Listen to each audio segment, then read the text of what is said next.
Hey, I have a thought for you today. Right behind me is a Russian olive tree. It's called a Russian olive because it came over with Russian immigrants, probably in their luggage.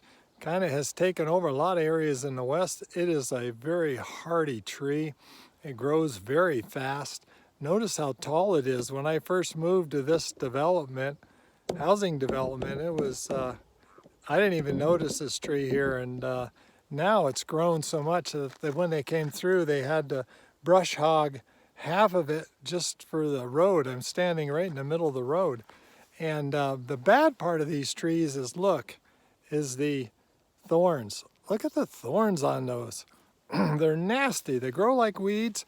They take over areas and they have thorns. And it makes me think of Paul in 2 Corinthians chapter 12 when he talks about the thorn in the flesh. He had this spiritual attack, this physical malady. Could have been both. We're not sure exactly what it was, but he was making reference to it was an analogy of what was going on in his life. And he said 3 times he asked the Lord to remove this thorn in the flesh. And the Lord said, "No, my grace is sufficient for you. My power is perfected in your weakness." And Paul said, "Therefore I'm going to glory in my weakness, that the power of God may rest upon me." The reason he had it was because he said he had such an abundance of revelation. I think he was admitting to a propensity towards pride. And God was using this thorn in the flesh as a means of humbling him and causing him to be totally 100% dependent on the Lord. And grace is defined as the power and the desire to do God's will. Now you can have the power to lift a burden, but not have the desire to. You may have the desire to lift a burden, to help someone lift a burden, but not have the power to do it.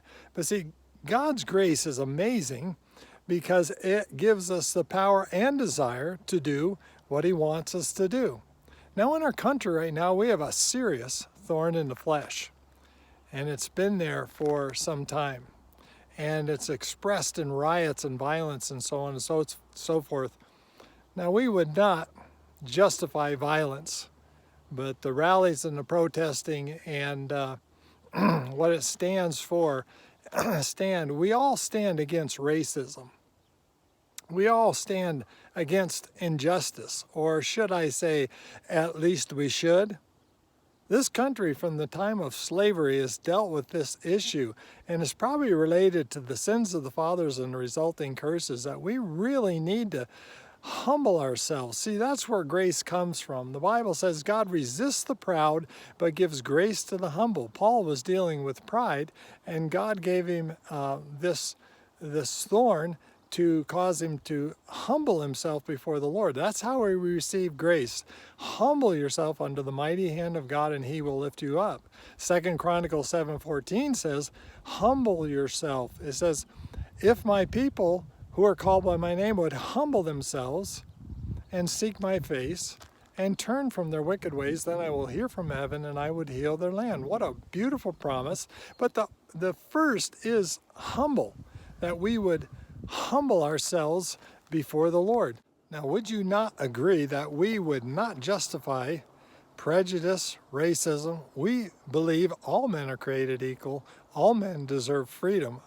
And that's what we stand for. Micah 6:8 says, he hath shown thee, O man, what is good, and what the Lord desires or requires of you, but to do justly, to love mercy, and to walk humbly before our God. Now, the best thing we can do to receive God's grace, the power and desire to walk through this, is to humble ourselves and confess our sin and turn from our wicked ways, even the sins of our ancestors, taking responsibility for what has gone on in the past. We do not justify racism. We do not justify indifference and prejudice and so on and so forth. We would not. We are called to walk justly, to walk humbly, and to walk mercifully before our God. So this morning, as we think of this thorn in the flesh that we have with our society, the best and first thing we need to do is humble ourselves before God and confess our sin of prejudice and racism. Yes, it's been down through the centuries and down through the generations we've seen it. And we need to deal with it once and for all and deal with the root of it. And God's promised that He would heal our land. He would hear us and He would heal our land. So I'm encouraging you this morning to receive God's grace, the power and desire to do His will. Number one is to humble yourself before the Lord and seek His grace, the power and desire to do His will. God bless you today.